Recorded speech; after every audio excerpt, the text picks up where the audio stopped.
Reconnaissance, bonsoir à tous, très chers amis. La salle est pleine d'amis, je m'en réjouis. Merci beaucoup d'être venus. Merci d'avoir répondu tous si rapidement à notre invitation et d'avoir accepté aussi. En dernière minute, nous avons changé le lieu et vous avez tous très gentiment accepté de venir ici. Vous êtes vraiment tous les bienvenus et je vous souhaite à tous une excellente soirée.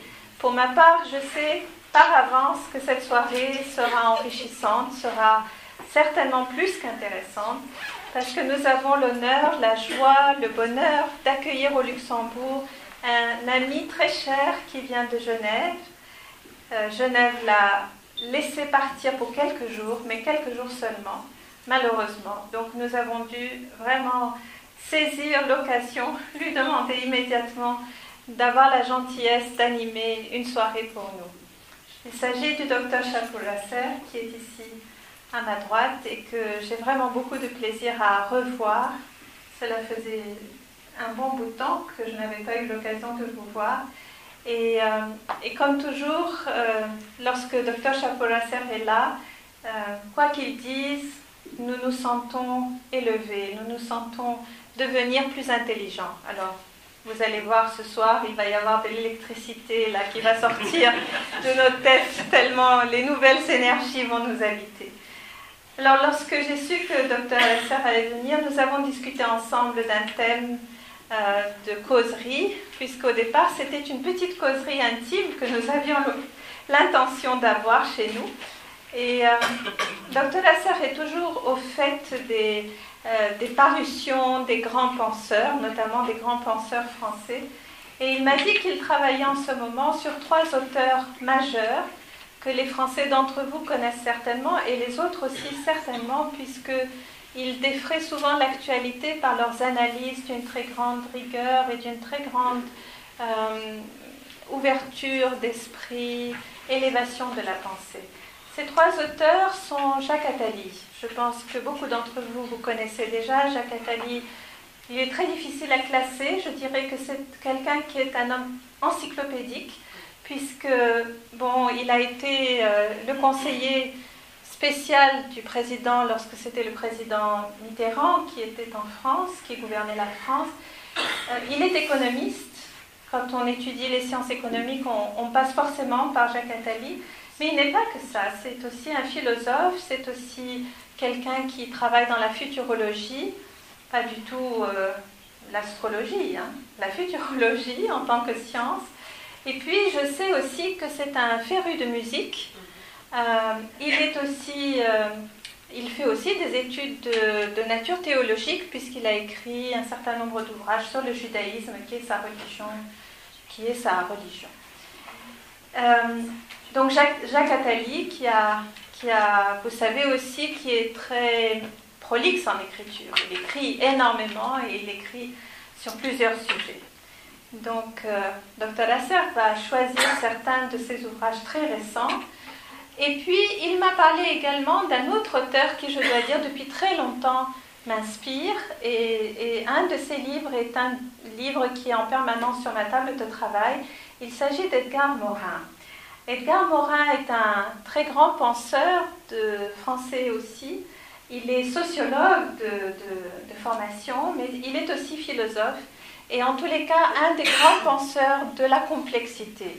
Comment penser la complexité? Nous sommes dans un monde qui est de plus en plus complexe et c'est Edgar Morin qui a écrit Comment penser le complexe et qui nous amène à travers ses ouvrages, à travers ses interventions, à toujours aller au-delà de l'au-delà, de ce qui apparaît, et de voir les choses de manière holistique, de manière globale. Il nous met en garde contre des visions simplistes ou des visions réductionnistes de la réalité. La réalité est en fait d'interdépendance et d'imbrication de plusieurs éléments. Edgar Morin a écrit un livre qui est une sorte de... Il a écrit plusieurs livres, vous le savez, mais un de ses derniers ouvrages, je considère que c'est peut-être une sorte d'ouvrage comme une sorte de testament intellectuel. Cet ouvrage s'appelle La Voix.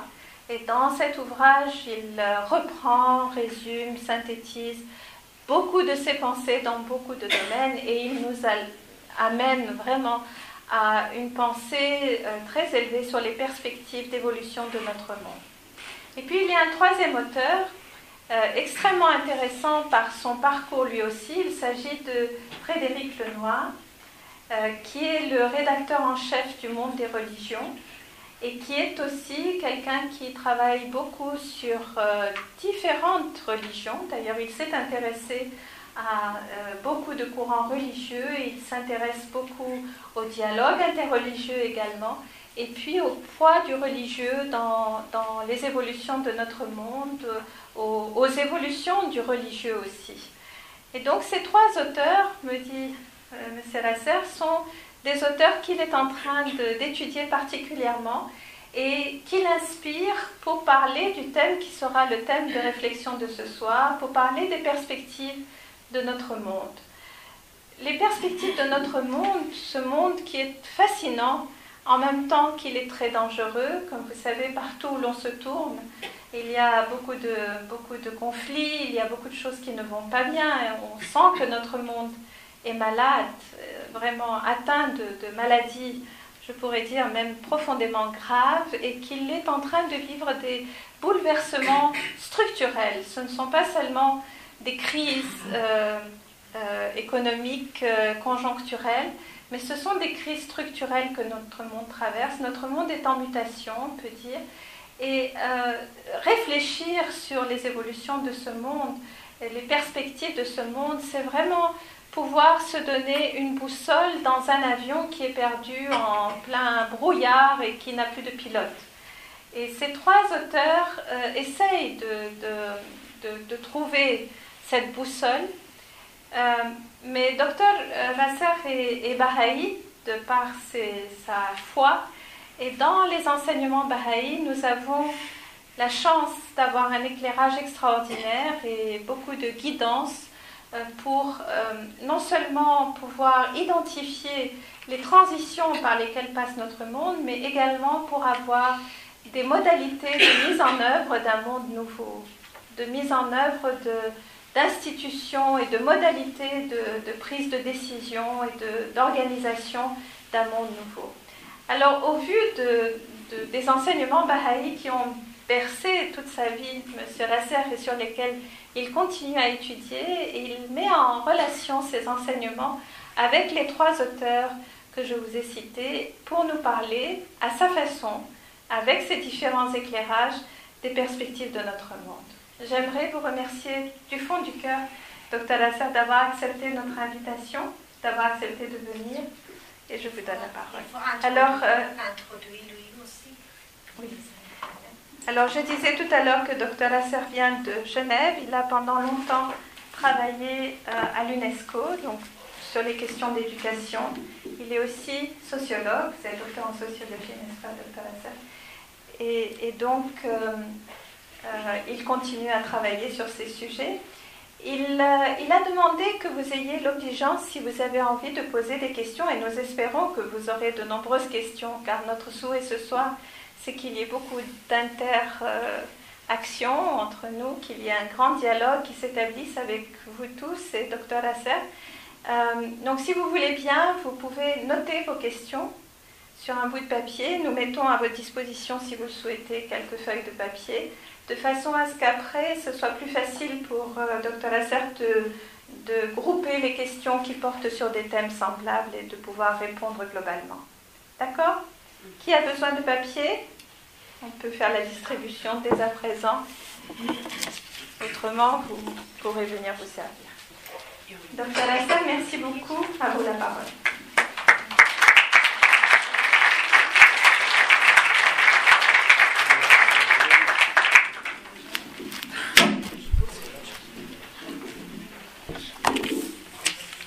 Se mettre assez près, malheureusement.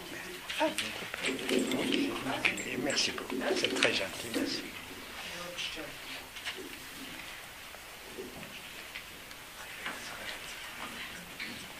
Mesdames et messieurs, c'est un grand honneur pour moi de retrouver mes amis, mes anciens amis et mes nouveaux amis au Luxembourg, et partager avec eux quelques réflexions sur trois ouvrages qui ont été très bien présentés par notre présidente. Il s'agit de ces trois livres, Frédéric Lenoir, La guérison du monde, qui vient d'être publié, je pense, il y a seulement quelques semaines, Edgar Morin, La Voix, qui a été également présenté, et Jacques Attali, Demain, qui gouvernera le monde. Je crois que les deux derniers ouvrages datent de 2011, donc il s'agit des ouvrages assez récents. Au fond, comme ça a été dit par notre chère présidente, le thème de mon allocution est quelques réflexions sur l'état du monde d'aujourd'hui et les perspectives de l'avenir. Évidemment, je commence à voir l'avenir à travers l'œil de ces trois auteurs, en ajoutant évidemment mes propres commentaires. Certainement, vous n'avez pas oublié qu'à la fin de l'année passée, 2012, partout dans le monde, on parlait de la fin proche du monde, suivant l'eschatologie du peuple maya. Même si cette eschatologie, cette prévision de la fin du monde n'a pas une base dans la réalité, cependant, par sa contagion dans les esprits, et même dans les pays occidentaux, démontre que les gens commencent à ne plus avoir confiance dans la survie de l'humanité ou de la civilisation face aux crises très graves qui envahissent le monde de toutes parts. Pour la première fois dans l'histoire, c'est la valeur de l'ensemble des acquis humains qui a été mise en question. Nul doute que face à une telle menace, les intellectuels ne sont pas restés muets ou bras croisés. Beaucoup ont cherché et ont proposé des voies de sortie. Pour notre étude de ce soir, nous avons choisi ces trois ouvrages, dont deux proposent une ou des voies salutaires. Edgar Morin nous suggère des réformes dans tous les aspects de la vie en société, susceptibles de nous conduire à une métamorphose du système monde. On parle aujourd'hui système monde, c'est-à-dire que le monde se présente réellement comme un système global. Pour ce qui est de Frédéric Lenoir,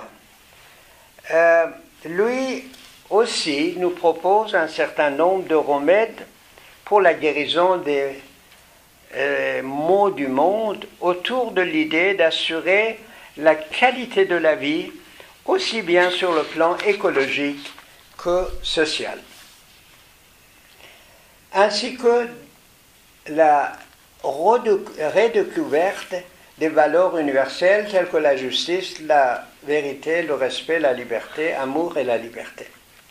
Le troisième livre s'attache à la question des structures d'un monde globalisé et voit l'avenir de la société humaine à travers l'idée de l'établissement d'un gouvernement démocratique à l'échelle de la planète tout entière. Nous ne nous contentons pas évidemment de vous donner un résumé de ces trois ouvrages majeurs, mais essayons également d'en faire une analyse critique à la lumière surtout de nos propres croyances. D'après Edgar Morin, le système monde est en crise dans sa totalité. Et cette crise se reflète dans l'économie, le domaine de l'écologie, la société et la civilisation. cette crise est aussi celle de la démographie, du politique, des religions et finalement une crise de développement. Morin insiste sur les dangers des déséquilibres et des excès, ce que le philosophe bien connu Oswald Spengler parlait dans Le déclin de l'Occident, considérant que l'occidental d'aujourd'hui cherche toujours les extrêmes, les absolus. D'après Morin, le vaisseau spatial Terre est propulsé par 4 moteurs incontrôlés, incontrôlables, tous alimentés par une soif insociable. La science, la technique, l'économie et le profit. Et évidemment, ces excès ont mis le vaisseau à la dérive et nous poussent même vers une ère de barbarie nouvelle caractérisée par l'hégémonie du calcul, du quantitatif, de la technique, du profit dans les sociétés et dans la vie des hommes. L'issue est une catastrophe qui est, d'après lui, hautement probable. Son raisonnement pessimiste concernant le futur se résume ainsi.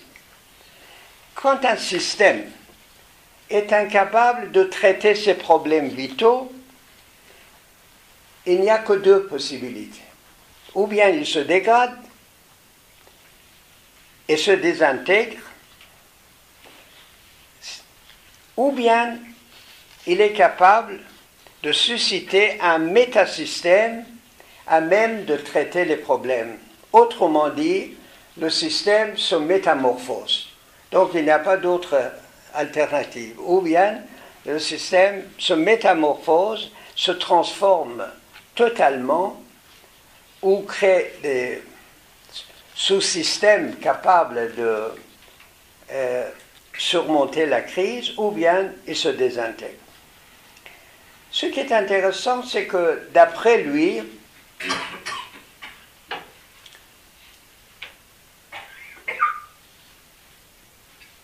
le probable est la désintégration.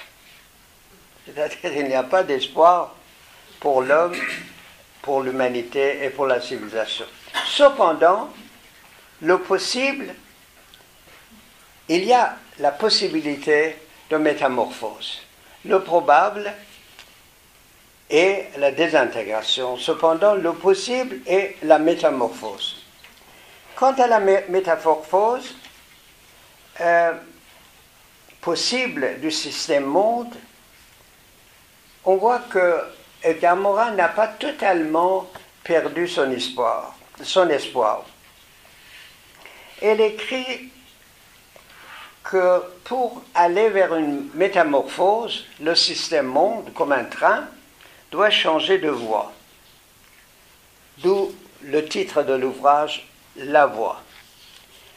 Et tout athée qu'il est, il avoue cependant que l'histoire humaine a souvent changé de voie avec l'émergence d'une nouvelle religion, d'une nouvelle école de pensée, révélée par un personnage inconnu de ses contemporains, qui a cependant lancé un message apparemment de caractère déviant et marginal, mais ce message a pu transformer le destin ou la destinée du monde.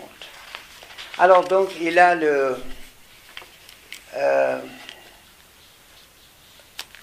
au fond cette équité ou cette justice dans son jugement, de regarder dans l'histoire et de voir que par exemple Jésus-Christ était un être totalement inconnu de ses contemporains.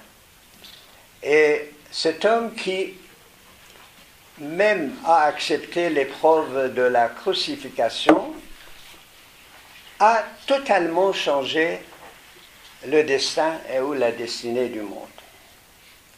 Donc pour lui, la réforme n'est plus suffisante. La métamorphose est indispensable, c'est-à-dire changer de voie dans le domaine politique, économique, écologique, démographique, et ainsi de suite. L'ouvrage de Morin se penche sur différents types de réformes fondamentales qui sont indispensables à tous les niveaux, au niveau de la pensée, au niveau de l'éducation, au niveau de la société, au niveau de la vie de famille, au niveau de la vie des femmes, des jeunes, des personnes âgées, et ainsi de suite. Un domaine sur lequel Edgar Morin ne se penche pas est celui de l'éthique, c'est-à-dire les valeurs morales et la religion qui les étaye. Son attention est concentrée sur des approches rationnelles. Là où il se réfère aux valeurs morales comme la solidarité, il lui semble que la solidarité est un penchant, est une capacité latente dans tout le monde. Il s'agit tout simplement, comme il est dit à la page 63, de l'inciter à se réveiller.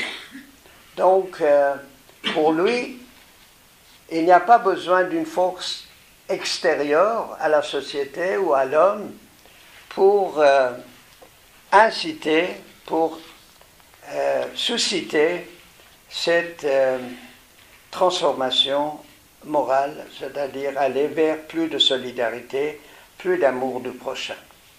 En parlant d'une politique de qualité de vie, il affirme « La qualité de la vie a plusieurs entrées. L'une écologique est désormais reconnue. L'autre conviviale a été énoncée il y a plus de 40 ans par Ivan Illich. Mais son message a été oublié. » C'est incroyable que Edgar Morin ne se réfère pas au Christ, à Jésus-Christ, qu'il y a 2000 ans a lancé ce message de convivialité, d'amour du prochain, donc aucune référence au message de fondateur de la religion chrétienne. Et on ne doit pas s'étonner de cette attitude d'oubli, parce qu'au fond, les religions telles qu'elles se présentent aujourd'hui n'inspirent pas beaucoup de confiance et sont assez loin de la raison d'être des religions, qui est la transformation de conscience de la vie intérieure de l'homme. Face au problème de la mort, j'étais intéressé de voir comment il traite cette question principale de la vie de chacun. Face au problème de la mort, Morin n'a rien à nous dire, car la perte de la foi religieuse en un au-delà et en survie de l'âme détermine chez nos contemporains l'angoisse de la mort. Comment pourrait-on la surmonter? Morin n'a pas de réponse, parce qu'il ne croit à aucune religion. On pourrait aussi lui poser la question, comment l'homme pourrait comprendre le sens de sa vie, le but et la valeur de sa vie, si ce n'est grâce à une croyance religieuse. Nous passons rapidement à un autre auteur, Frédéric Lenoir. Vous savez qu'il est directeur de la revue mensuelle, bimensuelle du monde des religions. Il s'intéresse beaucoup aux diverses formes de spiritualité, d'où son ouvrage assez connu qui est devenu best-seller. 200 000 exemplaires de son petit traité de la vie intérieure ont été vendus dans les pays francophones. Il s'intéresse beaucoup aux spiritualités bouddhistes, et à d'autres types de spiritualité, même aux idées de Gandhi et ainsi de suite. Ce qui est intéressant pour lui, ce n'est pas un savoir théorique, mais il cherche à transmettre une connaissance pratique des choses, d'où l'intérêt de cet autre ouvrage, et c'est sur le petit traité de la vie intérieure. La guérison du monde me semble être influencée par deux auteurs. Il avoue l'un et l'autre est peut-être oublié. Première, c'est évidemment Edgar Morin. Parce que comme vous avez entendu, Edgar Morin aussi insiste beaucoup sur le problème majeur de notre époque, qui est la domination du quantitatif sur le qualitatif. Et ce même thème a été traité par Erich Fromm dans beaucoup de ses ouvrages, comme L'être et l'avoir. Fromm montre que vraiment nous sommes dans un monde où la valeur être ou plus être ou enrichissement de l'être a été totalement oubliée en faveur de la quantité, ou si vous voulez, toujours plus. Le titre d'un ouvrage bien connu.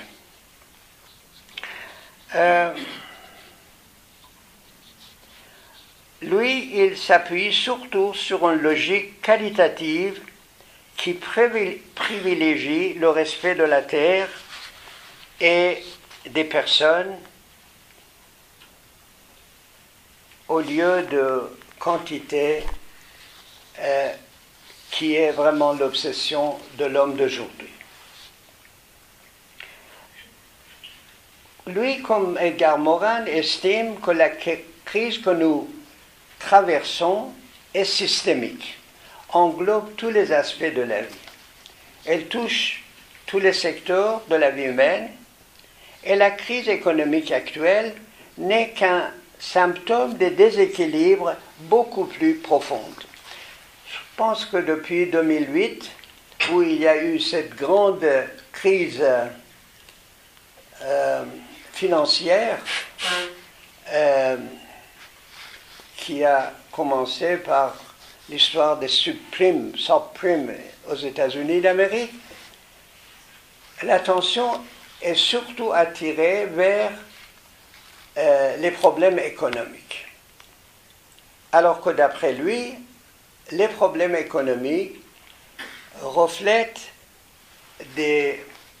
c'est comme des symptômes qui reflètent des déséquilibres beaucoup plus profonds, parmi lesquels les déséquilibres dans le domaine moral, dans le domaine éthique. Plus optimiste que Morin, il estime qu'il existe des voies de guérison, c'est-à-dire l'adoption d'une logique qualitative dans les deux sens, c'est-à-dire à la fois la qualité de l'écologie et la qualité de nos relations avec les autres.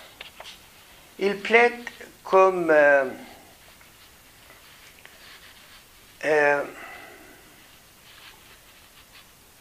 il dit lui-même pour une redécouverte éclairée des grandes valeurs universelles, vérité, justice, respect, amour et la beauté.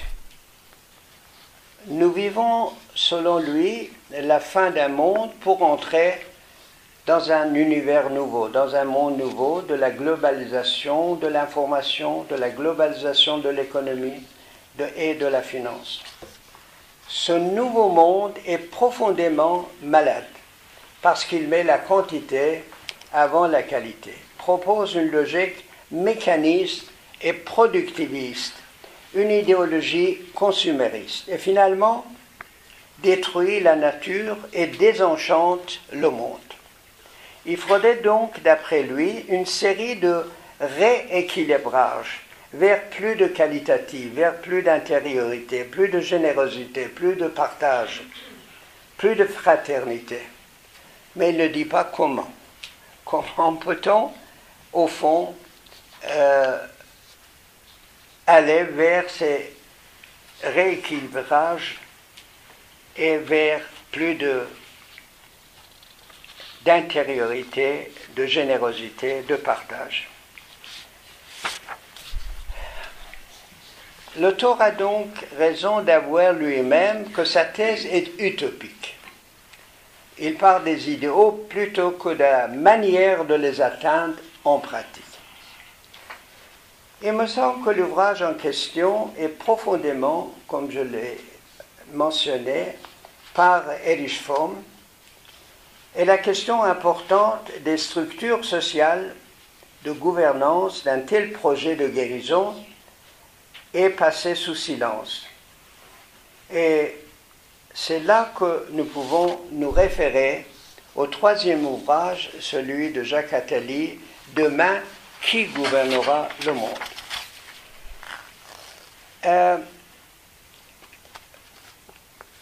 Jacques Attali présente sa thèse comme suit, donc 2 lignes ou 3 lignes.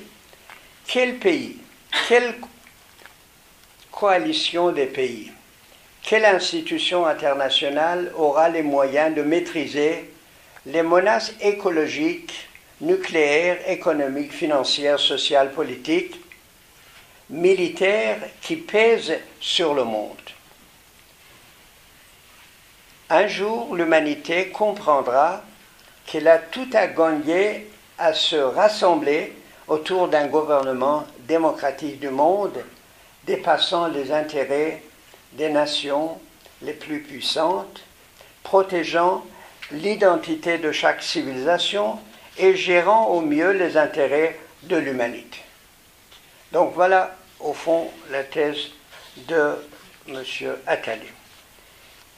Nous avons dit que l'idée d'un nouveau type de gouvernance mondiale manquait au travail de Frédéric Lenoir. Morin a aussi gardé le silence sur ce thème. Et l'avantage de l'ouvrage de l'Attali est qu'il n'a pas caché que Baha'u'lláh a été un des premiers à proposer ce que l'auteur appelle une utopie, c'est-à-dire l'unification mondiale. Baha'u'lláh a proposé, voilà en quels termes il décrit le projet Baha'i. Baha'u'lláh a proposé vers 1870 de passer de la moindre paix, c'est-à-dire la réduction des armements, à la paix suprême, c'est-à-dire le gouvernement mondial, et au royaume de Dieu sur la terre. Il recommande l'établissement d'une fédération des nations, propose la création d'une assemblée réunissant des représentants de tous les gouvernements du monde pour régler pacifiquement les litiges et joindre leurs forces contre ceux qui refuseraient leur arbitrage. Et ceci se trouve à la page 135 et 136 de cet ouvrage. Ce que Jacques Attali n'a cependant pas dit est que Baha'u'lláh ne se contente pas de poser un ordre mondial nouveau, sous forme d'un système fédératif mondial, mais qu'il présente en plus le plan d'une nouvelle civilisation de caractère intégral et planétaire, comme l'adoption d'une langue auxiliaire internationale qui n'est qu'une des composantes de cette nouvelle civilisation globale. De plus, tout le système qu'il propose est fondé sur une nouvelle éthique que Hans Küng pourrait appeler l'éthique planétaire. Vous vous rappelez de cet ouvrage bien connu de Hans Küng. Solidarité avec tous les autres habitants de la Terre. Jacques Attali répète ce que Baha'u'lláh avait dit il y a plus de 140 ans, avant lui, qu'il nous faut un projet d'une fédération mondiale dotée d'un parlement, d'un exécutif et d'un système judiciaire et évidemment ayant en main les instruments de la démocratie, un gouvernement qui exercera son contrôle sur le système financier mondial.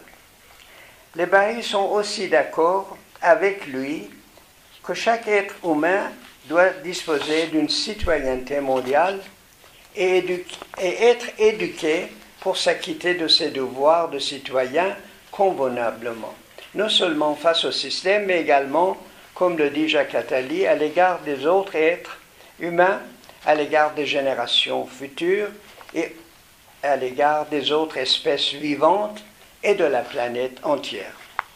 Mais comment convaincre les grands pays qu'un tel gouvernement supranational du monde est indispensable? Attali dit que sans une grave crise, un tel gouvernement ne sera jamais en place.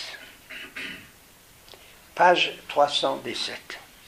Il s'efforce cependant de proposer une stratégie conduisant le monde à une maîtrise raisonnable de son futur. Premièrement, une réforme du système des Nations Unies.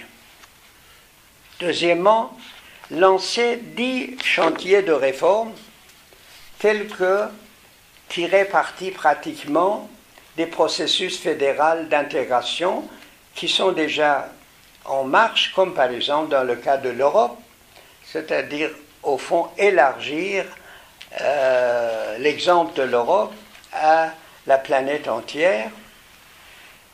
Encore parmi les 10 lignes de conduite, il nous propose de rendre les gens, par une éducation, par les médias ou par autres moyens, plus conscients de l'unité du destin de l'humanité. Rendre les gens responsables, plus conscients et plus vigilants des graves menaces auxquelles se heurte la survie de l'humanité. Établir un codex mondial des innombrables traités en vigueur censés s'appliquer à la planète entière. Un bon travail que lui a pu faire, c'est de donner en plus des listes de toutes les organisations qui sont actives sur le plan international et pour traiter les problèmes du monde. En plus de ceci, il nous a donné une liste des traités importants qui pourraient servir comme les bases au fond d'une loi, ou si vous voulez, d'une législation qui assure l'intérêt de l'humanité entière. Il propose également, parmi ces différentes lignes d'action, la mise en chantier ou la mise en exécution d'un certain nombre de projets communs de coopération entre diverses nations pour que vraiment cet exercice ou cette pratique pourrait faciliter la coopération à une échelle plus large. Réformer les institutions internationales pour les faire évoluer vers les institutions idéales en vue et quelques autres mesures. Donc, également, beaucoup d'organisations internationales actuelles ont la capacité de se transformer en institutions mondiales, c'est-à-dire d'envergure plus importante. Ces réformes sont évidemment fort intéressantes, mais la question toujours reste ouverte. Comment et par quelle force pourrait-on créer cette conscience de la communauté des destins de toutes les sociétés, alors que le nationalisme et l'égocentrisme de toutes sortes sont de retour? Attali devait se donner la peine, à mon avis, de visiter cette communauté internationale bahaï dont il parle, qui est en train de réaliser grâce à la foi, cet idéal d'unité de l'humanité à une très large échelle. Vous devez certainement savoir à travers, par exemple, l'annuaire de l'encyclopédie britannique, que la foi Baha'i est implantée partout, dans toutes les contrées, dans tous les pays, et a été acceptée, adoptée, pratiquée par des gens appartenant pratiquement à toutes les cultures, à toutes les civilisations du monde. Donc, lui qui parle de la foi Baha'i comme une sorte d'utopie, je pense qu'il pourrait très bien aller voir sur place si vraiment c'est une utopie ou cette utopie est en train de se réaliser. Quelle conclusion je voudrais tirer de ce qui précède? Tout simplement 3 points importants. Premièrement, la crise, le constat d'une conscience accrue, au moins chez les personnes qui réfléchissent, chez les hommes de pensée, que la solution des problèmes majeurs du monde ne peut plus être que globale, puisque la crise touche toute l'humanité et toute la civilisation du monde. Je crois que première chose, c'est au fond se rendre compte que la crise n'est pas du tout de nature nationale ou locale. Et tous les problèmes majeurs du monde, qui sont d'ailleurs liés entre eux, ont un caractère général et universel. Deuxième point, le monde a besoin de passer par une transformation radicale, une métamorphose, comme l'appelle Morin, touchant tous les aspects de la vie, et également la conscience des gens pour que la guérison de ces maux puisse réussir.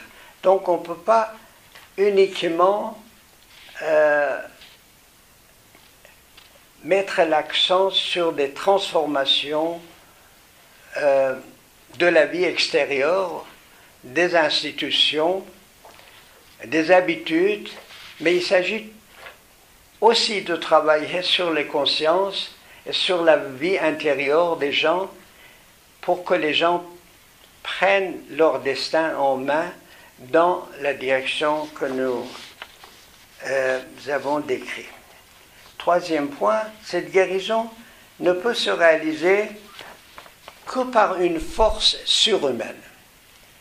Je crois qu'il faut accepter que nous sommes pratiquement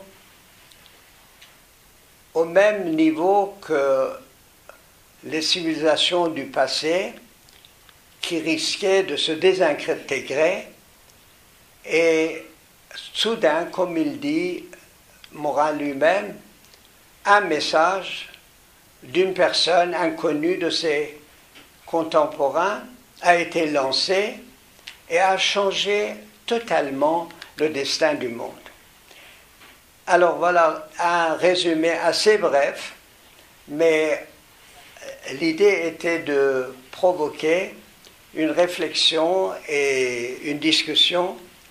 Je crois que pour faciliter les choses, il y a des petits papiers. Vous pouvez écrire vos remarques ou également vos questions. Et j'espère que nous allons l'occasion d'un échange fructueux. Merci de votre patience.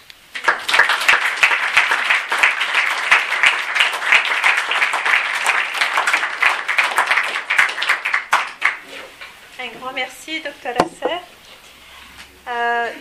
J'ai le sentiment qu'on est juste au début d'une réflexion et que maintenant la voie, si je puis dire, est ouverte pour approfondir davantage tous ces thèmes et approfondir notamment le comment, qui n'a pas été tellement développé par beaucoup d'auteurs, ces auteurs ont beaucoup montré ce qui ne va pas et un certain nombre ont esquissé un certain nombre de routes, mais sans nous donner le comment y arriver.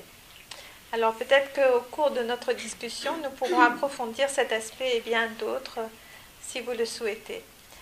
J'ai une suggestion de façon à vous laisser réfléchir sur vos questions et de manière à nous laisser le temps de recueillir vos questions et les donner à Dr. Lasser. Si vous voulez bien, nous avons dans la pièce d'à côté beaucoup de rafraîchissements, du thé, beaucoup d'amis ont fait des gâteaux, ont apporté. Donc si vous avez envie, vous pouvez très bien aller vous prendre un verre de thé, réfléchir à vos questions et revenir. Ma seule demande, c'est que vous ne partiez pas. Vous revenez vous enrichir de vos questions, de vos réflexions, de vos commentaires. C'est une suggestion.